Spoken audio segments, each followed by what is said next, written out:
E aí, Wallace? E aí, Elton, boa noite, tudo Tudo bom? bom? Boa noite. Consegue me ouvir perfeitamente? Perfeitamente. Estou aqui a postos. Ó, ótimo. Boa noite. Quero Boa agradecer a noite. oportunidade aí que você me deu da gente falar um pouquinho dessa área dos esportes de combate no direito desportivo, né? Em especial MMA, que é uma área que eu sou assim apaixonado. Literalmente sou muito. Ó, minha amiga aí, Lu, falando aí. Tudo bom, Lu? Obrigado aí pela presença, Selma. Obrigado aí. É, assim, eu sou suspeito para falar. Eu gosto muito de MMA. E é uma área que é pouco explorada no direito desportivo, então a gente está buscando, através do grupo, né, a gente tem feito bastante debate sobre esses assuntos que envolvem a área dos esportes de combate, em especial MMA. A gente está buscando trazer essa conscientização tanto para o público em geral, vamos, por que não dizer para os atletas, né, do próprio esporte, para que até eles possam compreender um pouquinho mais sobre os direitos que eles têm em relação a contratos, regulamentação, regras, somente também a questão física, né? Que os atletas eles precisam priorizar um pouco isso, até vamos dizer assim cobrar dos eventos, quem promove o evento, né? Das ligas esportivas, para não ter no futuro algum tipo de consequência para isso. Mas eu já estou me alongando, então estou à tua disposição, né? O pessoal vai entrando aí. Oi, Fábio, professor Elton. Fábio. Primeiramente, queria agradecer por ter aceitado o meu convite, participar aqui. É um tema muito legal que precisa ser debatido e sempre nos grupos de estudos ou em lives. Eu acho que é assim que a gente consegue levar informação para o pessoal, tanto para atletas, para quem acompanha o MMA, para quem trabalha com isso. Então, eu acho bem legal que isso seja feito. Oi, Perfeito, Elton. perfeito. Então, para a gente dar início mais precisamente aqui, gostaria que primeiramente você fizesse um apanhado histórico sobre o MMA, seja Uhum. no mundo ou no Brasil também. Claro, claro. Bom, vamos lá. Para a gente falar de MMA, primeiramente a gente precisa falar da, vamos dizer assim, modalidade que deu origem ao MMA, que é o Vale Tudo, tá? Então, o Vale Tudo, ele deriva, na verdade, de uma prática desportiva da Grécia Antiga chamada pancrácio ou pancration. Era um esporte olímpico, foi um esporte olímpico, né? Na época, inclusive, chegou a ser o principal esporte olímpico, e o pancrácio envolvia tanto luta de chão quanto de solo. Então, ele é uma espécie de, vamos falar assim, princípio bem rústico mesmo do vale tudo, tá? Como a gente já falou, já tinha essa questão olímpica, ele já havia, enfim, toda essa questão histórica dele ser uma modalidade praticada até de maneira a ser utilizada para a guerra. Então, as pessoas usavam ela para se preparar para a guerra. Os guerreiros atenienses, através do pancrácio, eles usavam, enfim, eles praticavam o esporte para que eles pudessem ter um corpo mais forte para estar prontos para a guerra. E o pancrácio, como uma espécie de antepassado do MMA, ele acabou repassando algumas regras, né, posteriormente para o Vale Tudo e mais tarde para o MMA.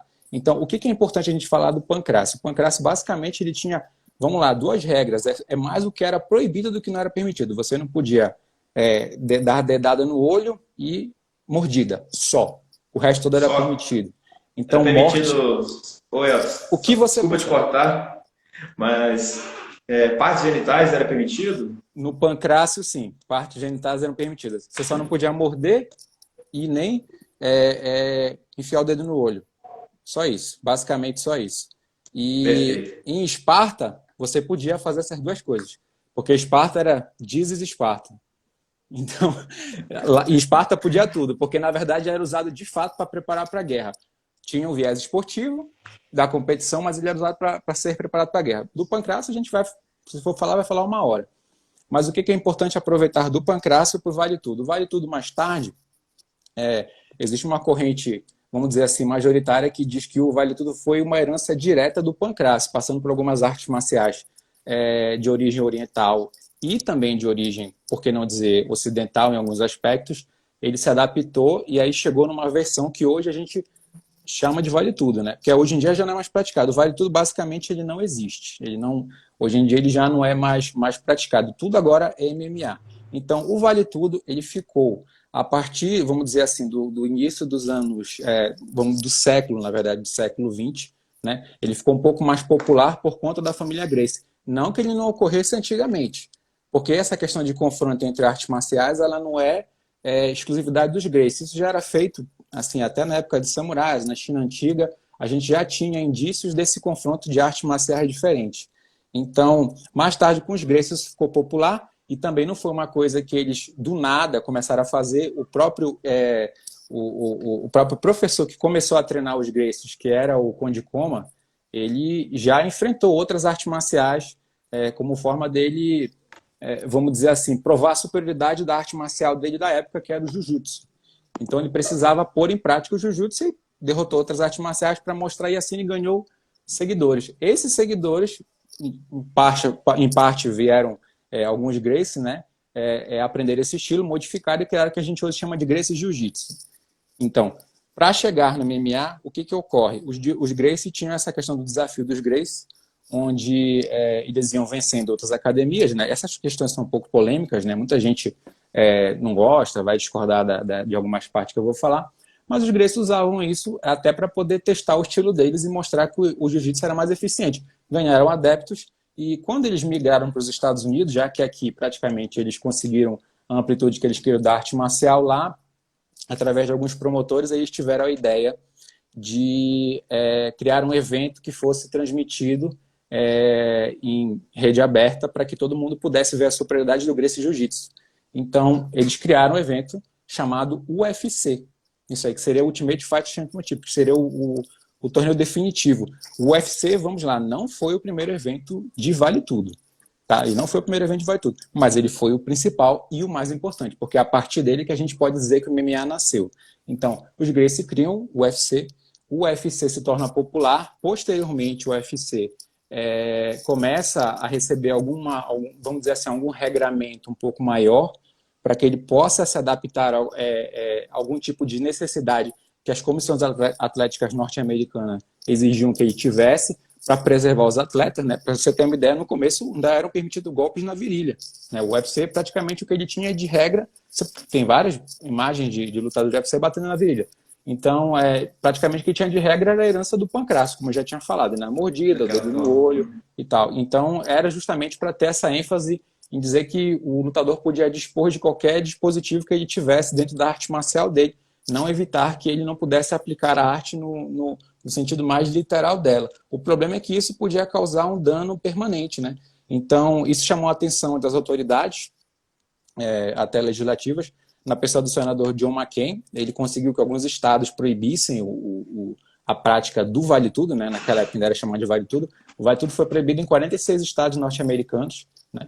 E foi uníssono praticamente, só Denver mesmo, no Colorado, permitiu que o UFC ocorresse lá, ocorreu a primeira edição, e mais tarde o UFC, com a ajuda naquela época, empresário, ex-presidente Trump, né, conseguiu essa liberação com alguns cassinos. O UFC migrou para Las Vegas, mais tarde para outras cidades norte-americanas, foram derrubando as legislações, e criou-se um modelo que hoje em dia a gente chama de MMA através da regulamentação daquilo que se convencionou chamar de regras unificadas do MMA, através da própria ABC, que é na verdade, vamos dizer assim, a associação que unifica todas as comissões de boxe, que na verdade eles controlam todo o esporte de combate nos Estados Unidos. Então, a ABC fez o seguinte com os donos do UFC, né? Falou assim, olha, nós vamos fazer o seguinte, vocês vão criar uma regra aí que seja uma coisa que a gente consiga já trazer para o sistema que tem aqui. O sistema que tinha lá era o sistema de 10 pontos da própria do boxe. Era o sistema do boxe, que também era aproveitado para o kickboxing, algumas outras artes marciais de contato. Então eles falaram, olha, cara, coloca o MMA nesse negócio, coloca o Vale Tudo nesse negócio aí, né? E aí a gente consegue regulamentar esse negócio para que todo mundo possa entender o que eles estão vendo, né? De fato, até que o público possa entender. Porque não podia ter aquilo que no UFC teve, né? No UFC, no começo, não tinha nem limite de tempo, o atleta ficar ali 2 horas, né? Inclusive, foi uma coisa que os Gracie entenderam, porque o cara ia acabar cansando e ia acabar sendo pego numa finalização. Era uma intenção do jiu-jitsu, né? Que não tivesse limite de tempo. Aí já entra na polêmica Aí eu vou acabar entrando na polêmica de ter uma, vamos dizer assim, de ser favorável para que era do MMA, do jiu-jitsu. Mas, enfim, o jiu-jitsu era uma arte superior, como provou ser naquela época superior, venceu o Royce no primeiro UFC, venceu três lutadores que tinham algum histórico bom nas modalidades que eles praticavam, mas que eles tinham um problema, eles nunca tinham lutado com alguém do jiu-jitsu. E o Royce já tinha enfrentado lutadores daquele estilo. Então ele levou vantagem justamente pelo confronto de estilos, o qual ele já estava, vamos dizer assim, mais familiarizado. Então, assim, isso eu estou sendo bem resumido, porque falar só da história do MMA, a gente vai passar mais ou menos uma hora aqui, mas é apenas uma preleção básica para a gente poder entrar nessa discussão, de fato, daquilo que vem a ser MMA. Hoje em dia eu digo que é MMA, porque esse termo ele não foi pego assim do nada. Depois da primeira exibição do UFC em rede aberta, né, vamos falar assim, foi vendido no pay-per-view, tá? Um jornalista norte-americano chamado Howard Rosenberg, que era colunista na época do Los Angeles Times, ele assistiu e fez uma coluna, pagou na época era $15,99. Ele fez uma coluna escrevendo assim, como é que fala? Eu não lembro direito qual foi o título da coluna, mas ele fez o seguinte comentário, ele falou que o que ele estava vendo era um espetáculo sangrento, um pouco pesado, porém ele achou achou que aqueles lutadores tinham o que ele chama assim de muita esportividade naquele torneio de Mixed Martial Arts, de artes marciais mistas. Esse termo foi cunhado, virou a sigla MMA, essa é a tese majoritária, partiu daí esse nome MMA, e aí acabou acontecendo o que a gente hoje chama de MMA. Para mim, a minha tese, minha corrente doutrinária, eu sigo a questão que o MMA passou a ser chamado MMA, deixou de ser chamado de Vale Tudo, quando você passou a buscar o fim mais esportivo de ser o atleta superior. Porque antigamente você queria vencer a arte marcial do seu adversário, você queria superar com o seu jiu-jitsu. Como todo mundo treina tudo, é difícil a gente dizer hoje em dia que você tem como é que a gente é assim, uma predileção por uma arte. Então, aquilo que o Vale Tudo exigia no passado, que era vencer o seu oponente com a sua arte marcial, já não é mais verdade. As pessoas treinam tudo, até para não serem pegas de surpresa. E aí, tudo agora é MMA, né? Quando você está realmente disputando nesse tipo de regra, a gente não tem mais como chamar de Vale Tudo. Agora é MMA e pronto. Mas e aquela ideia que o atleta é bom no chão, é bom em pé? Você acha que ainda não contribui para essa ideia de MMA? Não tem como você não ter uma área de expertise, uma área de base. Até porque hoje em dia, os atletas que estão migrando para MMA, eles, em geral, vêm de um profissionalismo na área de base deles, seja no kickboxing, né, seja no boxe, eles já migram com essa base. Mas existe também o caso dos atletas que fazem a migração treinando tudo. Ele já começa treinando tudo. No futuro, a gente vai ver mais atletas ainda que não têm uma arte básica. Eles foram para uma academia e treinam tudo. Só que a minha opinião, a minha opinião pessoal sobre esse assunto é que é muito complicado você, sendo genérico, vamos dizer assim, não um termo pejorativo, você sendo genérico, você vencer um oponente naquela área, que ele é especialista, sendo que você não dá tanta ênfase nele. Mas, enfim, se você botar esse cara para baixo, se ele não tiver tanto chão, não treinar tanto, provavelmente o seu atleta vai ser superior. Mas é que é a graça do esporte, né? Por isso que a gente vê, né? A gente não sabe o resultado, então é para isso que a gente vê. Sim. Eu dando sequência, hoje, atualmente, como que é regulamentado o MMA no Brasil? Primeiramente, queria que você falasse no Brasil em si. Tá, no Brasil, o UFC, ele já esteve aqui bem antes daquele UFC de 2011, do Anderson, né? Que foi aquele show, passou em 4 canais, Rede TV, Bandeirantes, acho que até a própria Globo Esporte TV transmitiu, na verdade eles transmitiram, né? Ainda houve uma briga posterior para ver quem quer ficar, acabou que a Globo ficou, até hoje o Grupo Globo ainda é o dono dos direitos aqui de transmissão no Brasil, mas antes dele a gente já tinha tido o UFC aqui em 97, onde se eu tiver errado um ano, me perdoa, tá? Não lembro se é 97 ou 99, onde o Vanderlei enfrentou o Belfort em São Paulo, foi um nocautaço do Belfort em 90, aliás, foi em 60 segundos, no Vanderlei, só que naquela época eles vieram com nós vamos poder dizer assim, vieram com a própria Comissão Atlética de Nevada, trazendo o UFC para cá. Não foi feito, não tinha Comissão Atlética brasileira naquela época, eles vieram com a própria Comissão Atlética de lá e por força do artigo 217 da Constituição Federal, que autoriza esse tipo de associação, que a associação esportiva controla suas próprias regras, o evento pôde acontecer. Tiveram alvará e tudo certinho. Então, aquela liberação foi uma liberação diferente dos moldes de hoje, né? Posteriormente, em 2011, o UFC já veio também, ainda com a de Nevada, mas mais tarde, em 2013, através da Comissão Atlética Brasileira de MMA, a CAB MMA, ele já, junto com alguns deputados federais, até então o deputado federal o Acelino Freitas, né, o nosso querido Popó, que lutou com o Whindersson recentemente, ele acabou também ajudando nessa questão da regulamentação do esporte no Brasil, e eles conseguiram um parecer preliminar junto ao antigo conselho chamava na época CNE, era Conselho Nacional do Esporte, se eu não me engano. Se eu estiver errado com a sigla, me perdoe. Mas o que aconteceu? Eles conseguiram um parecer preliminar. Boa noite, Carol. Carol tá aí. E esse parecer preliminar foi importante para que o esporte pudesse ter alguma ressalva junto às autoridades locais. Não que não pudesse ter de outra maneira, mas houve um parecer preliminar. Posteriormente, alguns projetos de lei vieram, inclusive do próprio Popó, para regulamentar a profissão de lutador e tal, e ter uma regulamentação um pouco mais forte. Mas a gente, assim, não sei se o Igor está aí, né? Ele vai acabar dizendo que a Lex Esportiva por si só já serve para essa regulamentação em que o Estado não precisa entrar. Tanto que o UFC funciona no Brasil hoje tranquilamente, sem precisar de regulamentação. A gente só tem um parecer preliminar. Só que, olha, Igor, isso aí impede a concessão de bolsas. Então, como ele não é esporte regulamentado, o atleta amador não tem essa bolsa. Então, isso aí, até por uma questão de bom senso para que as autoridades liberem a bolsa dos atletas amadores, seria interessante para o atleta amador, sim, né? Embora eu concorde que o Estado não deveria intervir nesse sentido, é sempre importante a gente lembrar que sem essa concessão, a gente não pode ajudar o atleta um pouco mais. Então, a CAB já faz um trabalho, inclusive junto à CBD-MMA, na questão do atleta amador, mas ela faz por conta própria. Acaba que as equipes têm que arcar com essa despesa e a gente acaba não fomentando mais o esporte. Mas essa é a regulamentação do MMA no Brasil, né? A gente está nesse pé até agora não avançou, mas como está, o modelo está indo, os atletas estão lutando, enfim.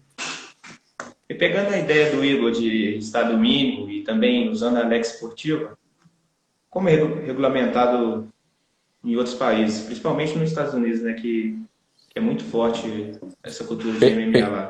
Perfeito. Nos Estados Unidos, como eu já falei a questão da regulamentação, eu comecei a entrar um pouco no tema, né?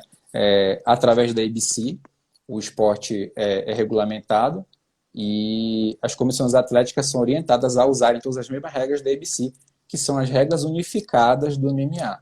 Então, todos os organismos, né, no caso lá, as entidades esportivas, as comissões atléticas locais, elas têm essa prerrogativa de criar algum tipo de regra própria. Vamos falar, Lex Esportiva própria, até porque lá a gente está falando de concessão estatal nesse sentido. Então, as comissões atléticas são criadas pelo Estado, mas as regras que elas criam são delas próprias. Então, não é que elas sejam obrigadas, elas têm...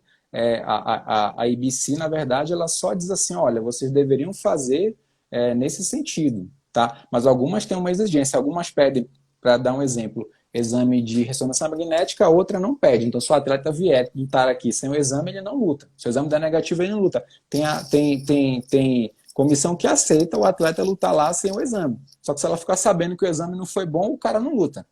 Então, tem sempre essa discrepância. Isso foi um processo longo para o UFC. Porque o UFC, na verdade, encabeçou esse processo. Já tinha outros eventos, depois que o UFC começou, mas o UFC encabeçou esse processo de liberar comissão por comissão. Ele foi liberando todas as comissões, e a última comissão, que foi a mais complicada, foi a de Nova York, porque o lobby lá, e diga-se de passagem, o lobby é até bem estranho, era em relação a uma associação, tinha até uma associação culinária que bloqueava a entrada do UFC em Nova York. Não me pergunte por quê.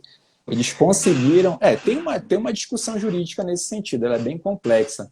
Mas, na época, isso em 2016, eles conseguiram derrubar essa lei, que até tem alguns deputados que diziam lá assim, nem sei por que esse negócio tá aqui vigente, mas tá, né? Enfim, não sei, vou procurar para saber por que a gente...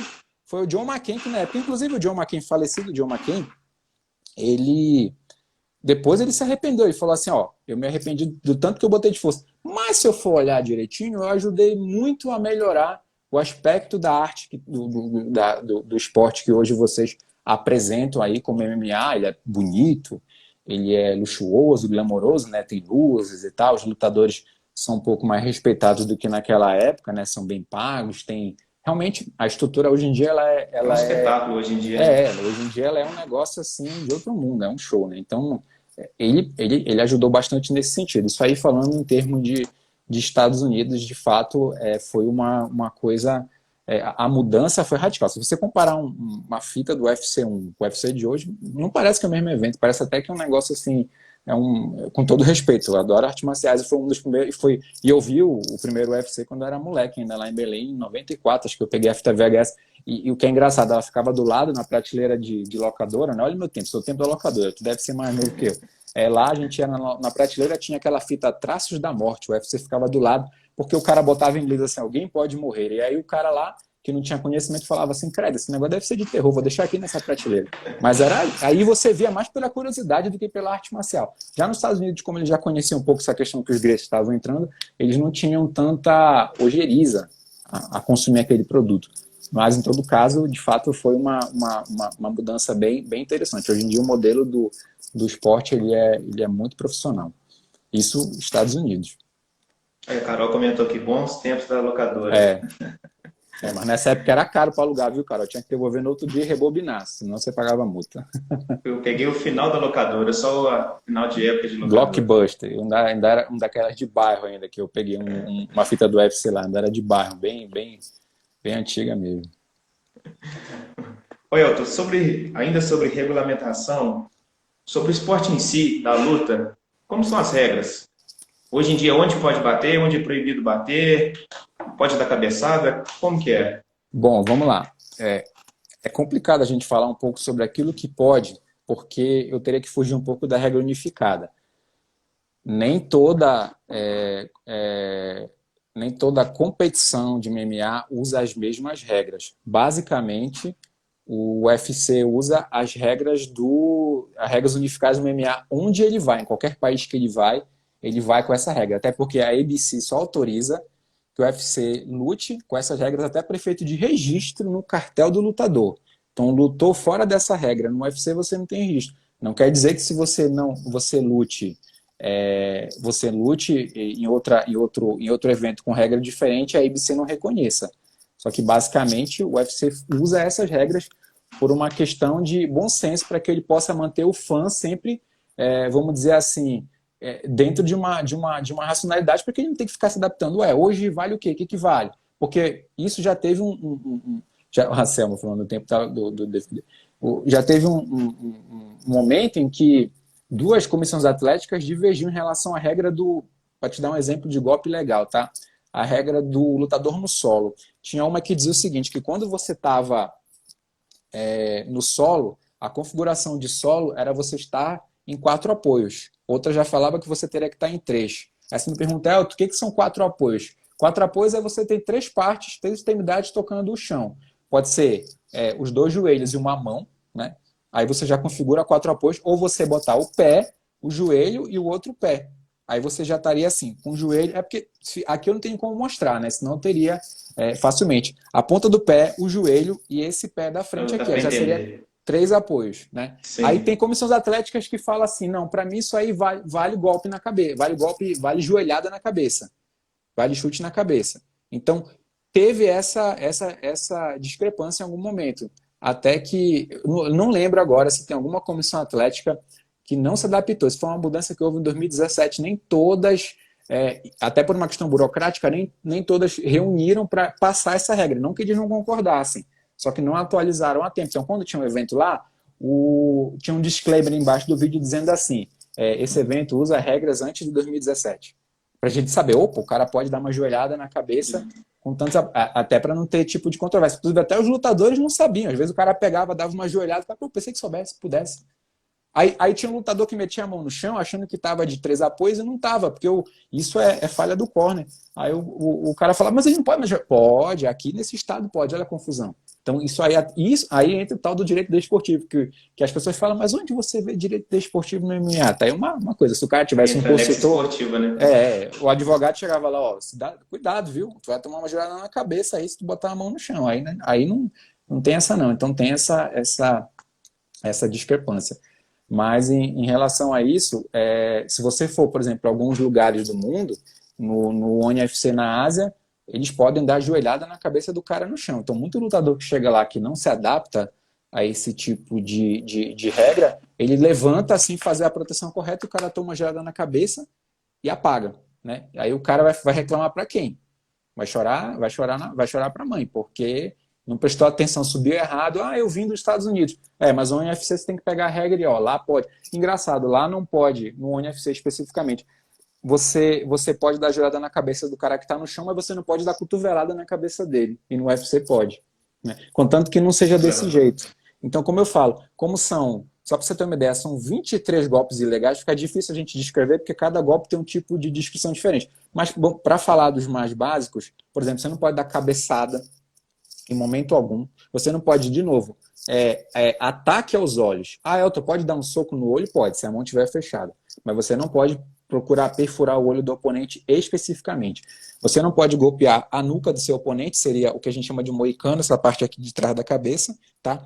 De maneira direta. Se o seu soco vier em linha curvada e o seu oponente virar a cabeça, assim, ele mudou a direção porque ele quis. Se pegar, acabou, entendeu? E aí o cara apaga, paciência, né? Ele que movimentou errado. Agora você não pode mirar especificamente na cabeça, nessa parte aqui na cabeça, porque seria um golpe desleal e provavelmente vai ter uma revisão e tal, e você pode acabar sendo desclassificado. Se o cara virou de costa, você procurou golpear aqui, você já está infringindo a regra. Então o lutador tem que tomar muito cuidado com esse tipo de golpe.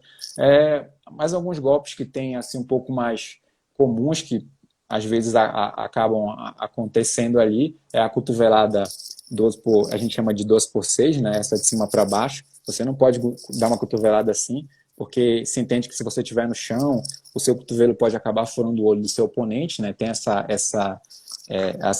esse risco, né? Enfim, isso aí é um estudo que foi feito e eles acham melhor não arriscar com esse tipo de golpe. Então esse golpe foi tirado mesmo do corpo técnico, mas ele já em algum momento ele foi de fato permitido. Você não pode, como eu já falei, chutar a cabeça do seu oponente enquanto ele está numa posição que a gente chama de posição no solo, até porque é um golpe desleal. Concordo que é um músculo muito forte, se você chuta na cabeça, em geral a luta acaba, porque o impacto é muito, muito grande, a concussão é muito grande, então a intenção da arte marcial ainda privilegiar alguns golpes menos, vamos dizer assim, desleais, né, nesse sentido. Se bem que nem tudo, se você for pegar, meu amigo, você está lutando, ali é uma luta, né? Então, os golpes acabam sendo sempre perigosos em todo momento. E outro que é importante te ressaltar, que acontece de algumas vezes já aconteceu, inclusive deu vídeos bastante, que deram muita repercussão, foi o tal a gente chama de pilão, né? Inclusive, tem uma lutadora famosa no Brasil, a Jéssica Batistaca, o próprio nome dela é Batistaca, né? Tem uma diferença entre pilão e batistaca. No pilão, se eu não estou enganado, né?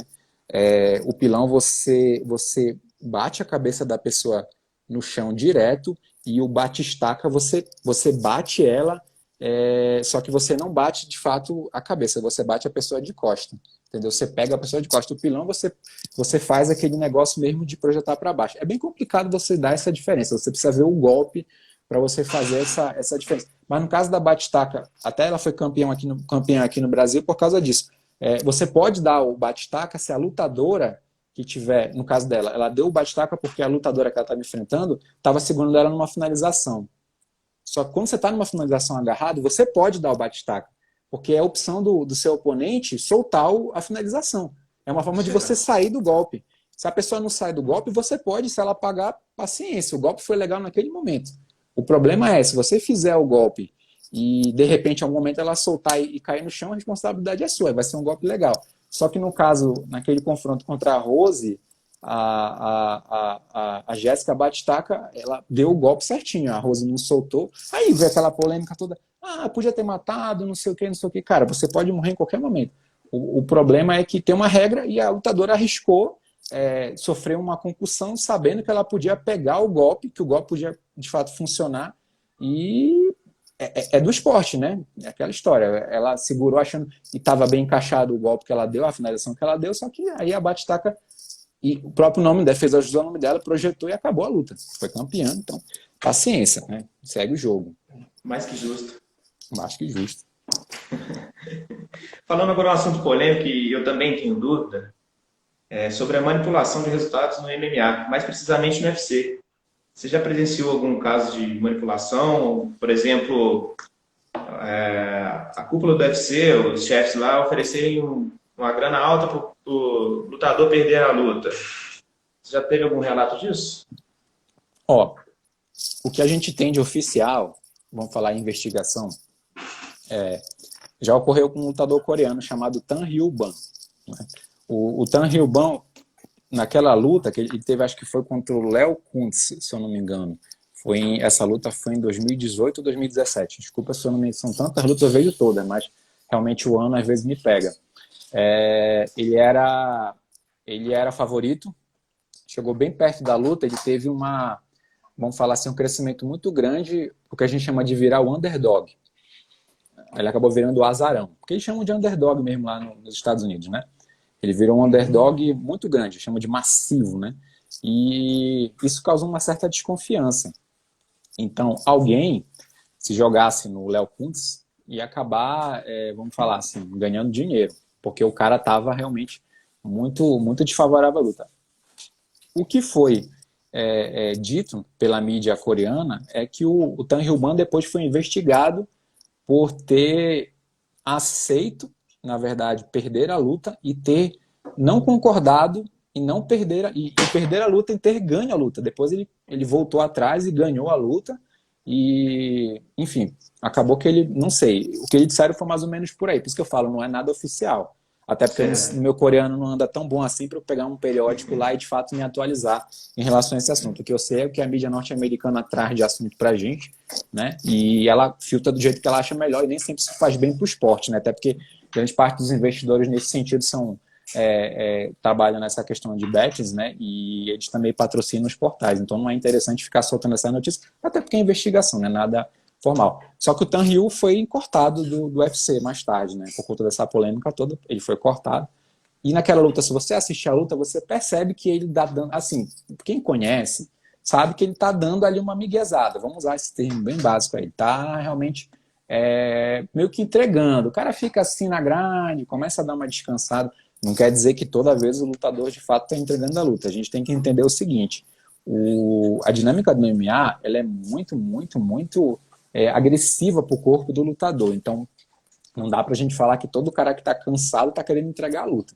Às vezes você toma uma queda, aquela pressão, aquela isometria ali começa a fazer efeito, e aí você não tem como levantar e falar assim, não, peraí, agora eu vou levantar e vou ganhar a luta. Cara, é aquela história. Eu sou um fã assim, ardoroso, eu fico reclamando, pô, o cara não consegue levantar, mas eu tô reclamando no ar-condicionado, né, Wallace? O cara tá ali, um caboclo lá de, sei lá, 100 quilos está em cima dele, eu vou dizer o quê? Falar assim, não, levanta aí, cara, porque eu quero ver luta, eu quero que você tenha a luta em pé. Então não dá para dizer que sempre mas tem uns exemplos aí, inclusive até recentes, que a gente olha e fala assim, poxa, de repente, lutador X, né, era altamente favorito, perde a luta, alguém fica bem rico, ganha muito dinheiro, e de repente tem uma revanche milionária esperando aí.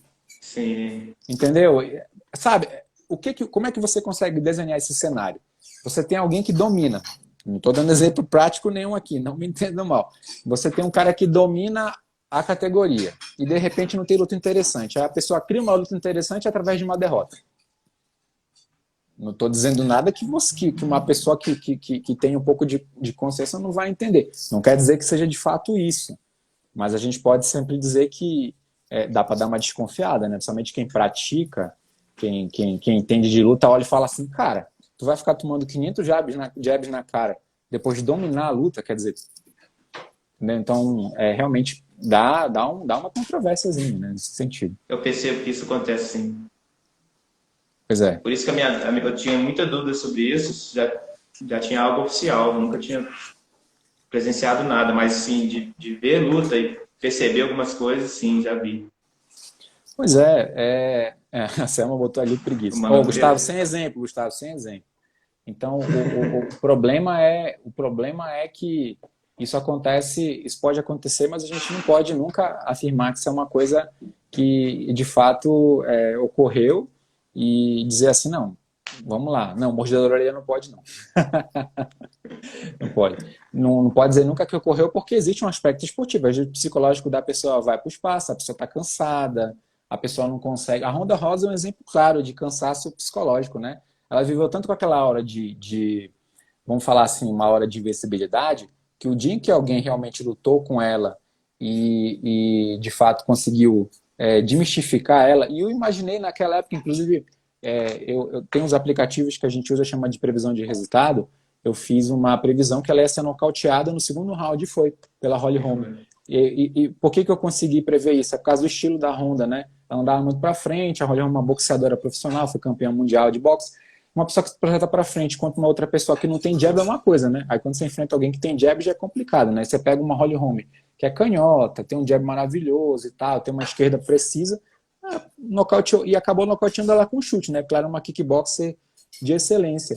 Então, o grande, vamos dizer assim, o grande saindo da questão é que nem sempre o atleta de fato vamos falar, tá de má vontade, né? Às vezes realmente ali o cara já deu, ele viveu naquela realidade, já ganhou muito dinheiro, às vezes treinar é cansativo, e o cara vai com aquela mentalidade, não, vou para ganhar, aí esquece a estratégia, cai dentro, mas se bem que naquele caso, todo o mérito da Holly Holm, ela foi superior à Honda o tempo todo, deu um passeio, atropelou, e é inegável que ela era mais preparada para vencer, até porque o MMA ainda é uma coisa, casamento de estilo, vamos dizer assim. Quando o estilo casa, não tem como você pegar e dizer, por que não ganhou? Se você não conhecer os lutadores, você nunca pode fazer um apanhado geral e falar assim, poxa, de fato eu nem sabia de onde esse cara vinha, né? Por exemplo, vamos falar do Anderson Silva. Quando o Anderson lutou com o Weidman em 2013, julho de 2013, eu fiquei preocupado. Porque o Weidman era um cara novo, tinha assim, era maravilhoso para quedar ao América, né? O Wrestler ao América. Estava realmente preparado. O Anderson, naquela ocasião, as pessoas falam assim, o Anderson brincou. O Anderson não brincou. Ele tentou trazer o cara para o jogo dele. Aí vamos entrar numa questão mais profissional de MMA. Você está enfrentando um cara ali que é psicólogo, ele é psicólogo, formado em coisa. Ele sabia que o Anderson faz um jogo psicológico. Aí você querer entrar no jogo psicológico do cara, como o Anderson fazia, o Anderson venceu, eu costumo dizer que o Anderson venceu os oponentes dele quando o DMX começava a cantar. Começou a cantar aí no Sunshine, o cara já perdeu. Você via que o semblante do cara mudava. Ele entrava, fazia aquela cara dele. Ele tinha essa questão psicológica, né? Ele jogava isso. O Weidman não comprou esse negócio. E isso prejudicou muito o estilo do Anderson, que era de contragolpe. Se você parar por ele a luta, você vê que o Weidman, ele pouco, vamos dizer assim, deu brecha. Ele jabeou, o Anderson esperou ele vir mais para pegar no contragolpe, ele não veio. Quando o Anderson começou a achar a distância ali, jogar o chute, foi fazer uma esquiva. Aí o Weidman joga aquele golpe assim meio, como é que a gente pode falar assim, finta, e aí o Anderson faz uma esquiva errada pro lado errado, fica paralelo, entrou o soco no queixo, o Anderson caiu. Nesse caso eu não acho não, Selma, que ele entregou não. Aquilo ali foi uma questão de fato que o Weidman foi superior porque ele trabalhou nessa deficiência. Vamos falar da deficiência do Anderson, ele venceu a estratégia do Anderson, ele não conseguiu empurrar no psicológico, infelizmente não deu. Eu não acho que aquilo ali foi manipulação, não.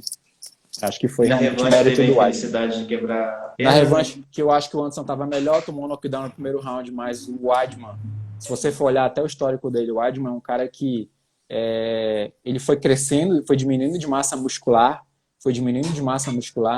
e aos poucos ele foi perdendo um pouco de pujança técnica. Naquela luta eu achava que o Weidman ia cansar. Se você for ver todas as lutas que ele fez depois, quando ele lutou com o Lyoto, o Belfort ele ganhou porque o Belfort cansou antes dele, né? E o Belfort deu um bom atraso nele no começo do primeiro round, quando ele lutava. Depois ele lutou com o Lyoto, venceu o Lyoto, mas ele perdeu o quarto e o quinto. Quando ele pegou caras com a idade mais próxima, o Weidman não conseguiu se criar. Hoje em dia, coitado do Weidman, né? O que aconteceu com ele? Quebrou a perna, talvez não volte mais a lutar. Então, é cíclico a coisa, mas é por isso que eu digo que não era um cara realmente que eu achava que ele ia conseguir vencer naquele momento, mas ele foi feliz com a estratégia e conseguiu ganhar. Oi, Elton, a gente vai entrar agora no último tema aqui da nossa live. Queria falar sobre o contrato de atletas. Os atletas têm um contrato de trabalho, o famoso contrato especial de trabalho esportivo. Eles recebem um salário mensal, só o bônus da luta? Como Bom, funciona? ó, o contrato do atleta de MMA, ele é baseado no modelo norte-americano de contratos, né? Que eles chamam de contratos para independent contractors. É muito mais parecido com o atleta do boxe nos Estados Unidos, mas não no mesmo molde, tá? Então, esse contrato ele não prevê um pagamento, por exemplo, de salário. O lutador tem direito a uma bolsa quando ele luta, né? Então, como é que funciona para começo de conversa? Você assina com o evento, no caso, vamos falar o UFC, para dar um exemplo mais prático, ele assina com o UFC e ele se compromete a lutar por X eventos. Seria, sei lá, 4, 5. Então, vamos dar um exemplo mais básico aí do cara que vem do Contender Series quando ele vence o Contender Series, né? Ele vence o Contender Series e ele é selecionado para ganhar um contrato, ele ganha o que chama de Four Finger Contract, que é um contrato de 4 lutas, tá? E esse contrato permite que ele tenha esse direito a 4 lutas, e hoje em dia o UFC ele não demite com menos de 3 lutas. Por quê? Como ele já faz um investimento na carreira do cara em relação à imagem, aparição na televisão, se você mandar o cara embora com uma ou duas lutas, você está mandando para o evento um cara que, por ter passado no UFC, o cara consegue brilhar no evento e fazer concorrência. Então não é interessante para o UFC pegar esse cara. Aí eu vou ser um pouco maldoso. É interessante para você que o cara se dê muito mal 3 vezes, ele vá para outro evento com um desconhecido. Não que ele ganhe uma, perca a outra e mande ele embora. Entendeu? Porque aí o cara pode vir com uma Entendi. estrela até boa. E isso aí pode ser ruim para o evento. Então, em geral, o evento está demitindo com 3 lutas. Se você for olhar uma média, em geral está demitindo com 3 lutas. Só que tem cara que tem, por exemplo, o nosso amigo aí, o São Alves, o São Alves tem 9 derrotas seguidas. Acho que tem até mais, não sei se tem mais 11. Só que o cara é tão carismático que o evento mantém, porque o cara tá sempre lutando o tempo todo. Você chama ele para um card, quando você vê, nossa, cara, o São Alves tá no card. Acho que ele luta a cada 3 meses. Tá sempre ali completando o card. Então, as regras não se aplicam para ele. Agora, a previsão. A bolsa hoje em dia gira em torno de US$ 12.000 inicial. Todos estão ganhando US$ 12.000 inicial. Houve uma revisão nessa bolsa depois que o Jake Paul criou uma rivalidade muito grande. Aquele youtuber, né, famosíssimo hoje em dia, o Jake Paul, ele criou uma rivalidade muito grande com o Dana White. Ele conseguiu fazer o Dana White elevar os contratos. E, inclusive, o Dana White ele elevou os contratos de bônus por conta de umas críticas do Jake Paul. O bônus dos lutadores foi aumentado também. Hoje em dia já tinha uma previsão de bônus, esse bônus aumentou. Como é que funciona o bônus? Tá? Você tem bônus de performance, se você nocautear ou finalizar, você tem direito a um bônus de, acho que são US$ 75.000 agora, né? Acho que mudou para 75 mil, se eu estiver errado, alguém me corrija aí, por gentileza. E você tem direito ao bônus da vitória, que é o dobro da bolsa que você recebe, né? Então, em média, o lutador, vamos dizer que o lutador, na melhor das hipóteses, ganhou 2 mil, pegou 24, se venceu, se nocauteou, foi o nocaute da noite, e ele vai sair com 75 mais 24, quase US$ 100.000. Bem interessante, mas você precisa nocautear, né? Então, o valor é considerável. O problema é que você só recebe se você lutar. Então, não tem essa questão de bolsa. Mas o evento tem algumas, vamos falar assim, benesses. Você tem direito ali a usar o PI, né, que é o Instituto de Performance do UFC. Você pode ficar lá no PI treinando. Você tem nutricionista lá 24 horas. Tem todo o acompanhamento do UFC. Isso é um investimento que ele faz nos atletas, né, em relação ao estudos de caso de lesões e de performance, até para ele poder ter atletas que performam melhor que outros eventos. Para o UFC isso é interessante, porque quanto mais tempo o atleta performar, maior o tempo de vida dele e melhor o investimento, melhor ele tem, ele rende para o evento, né? E isso é uma experiência que tem sido super favorável. Os atletas chegam batendo bem o peso, não ficam tão desidratados, não ficam tão mal. E com o UFC, excelente. Você tem no card, você não perde um lutador de card principal, não tem que ter um reajuste e você acaba não perdendo no pay-per-view para o evento, é excelente. As controvérsias, né, para a gente entrar na controvérsia, é que o evento, até por ser exclusivo, você não pode migrar para outro evento. O contrato deve ser exclusivo, você não pode lutar em outro evento, em hipótese alguma, né? Então, existe algum tipo de conflito, se você for falar em legislação brasileira, em relação a esse contrato. Os detalhes, eles são bem, bem minuciosos, por assim dizer. Eu escrevi um artigo recentemente sobre esse assunto, ainda não foi publicado, mas só para a gente fazer um apanhado geral, a comparação seria mais ou menos essa, né? Você, já falei da questão do salário. Você fica à disposição do evento o tempo todo. Você não pode lutar. Você não pode ir para outro evento, você não pode fazer nada. Ah, Elton, mas exclusividade não é nenhum tipo de prerrogativa de vínculo empregatício. Tudo bem, mas é um tipo de subordinação. Você não pode sair da relação. Você tem que ficar esperando o evento te chamar. Você treina, você está disponível hoje para você se preparar para lutar daqui a 3, 4 semanas, você consegue bater o peso? Aí você entra numa questão de não eventualidade, né? E aí, enfim, tem vários aspectos que dá para você trabalhar. Um dos mais, vamos dizer assim, claros, é a da pessoalidade. Quando você faz, inclusive tem isso no contrato do UFC, quando você assina um contrato, lá tem uma cláusula, aquela cláusula do ancillary rights. Aqui são direitos conexos.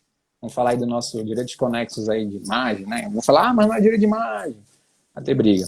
Mas o problema é que você coloca à disposição a sua pessoa. A sua pessoa vira uma marca para o UFC. Videogame, álbum de figurinhas, Instagram, mídia, você fica à disposição. Não, mas não tem vínculo. Ué, não é o mesmo que você troca. Ah, o cara vem aqui fazer uma luta. Pois é, não é igual trocar uma lâmpada não, que todo mundo pode fazer. Só que aí eles falam, não, mas ele não é lutador. O UFC diz isso. É prestador de serviço. Tá bom, você prestou serviço. Não, porque ele escolhe se ele assina ou não o bout agreement. Mas até ele assinar, ele fica preso um tempão. Se ele não assinar o acordo de luta, para ele fazer aquela luta contra aquele oponente dele lá, ele não luta. Aí quando o evento manda ele embora, às vezes o cara fica anos preso no contrato. Se ele não quiser lutar, ele não recebe nada. Aí o evento diz assim, ó, seguinte, a gente não te quer mais e tal, você ficou aqui, você não fez nada, pronto, tchau, acabou. Às vezes dá um agrado só para dizer que fez. Não estou falando só do UFC, isso acontece com muitos eventos.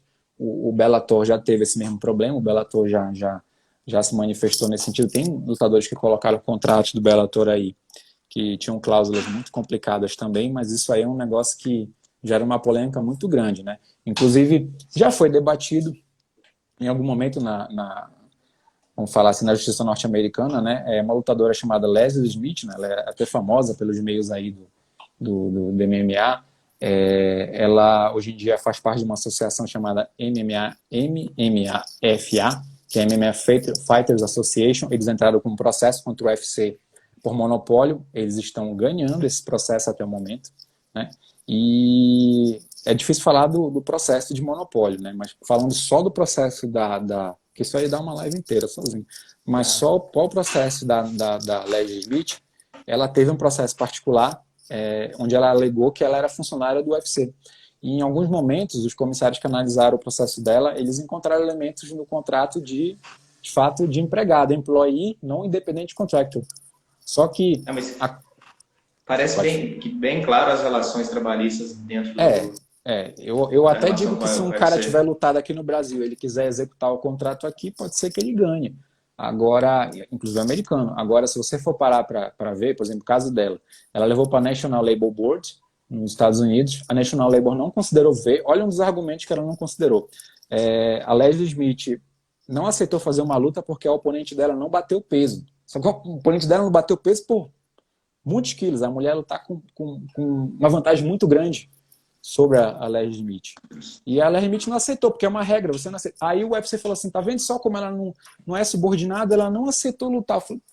Era uma Alex esportiva, ela não era obrigada a aceitar. Então, assim, vamos falar, o UFC se ocupa toda a própria torpeza em relação a ela para ele poder alegar para ser indeferido do pedido. E a National Labor Board, ela aceitou essa alegação do UFC, entre outras, né, para dizer que ela tinha liberdade para poder tratar dos contratos dela.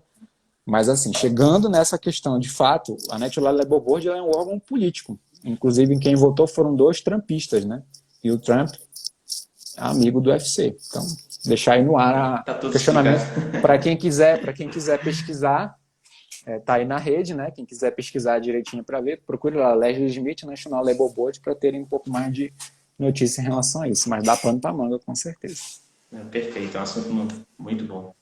Elton, chegamos ao fim da live. Queria te agradecer mais uma vez por participar da live aqui, por ter aceitado o convite.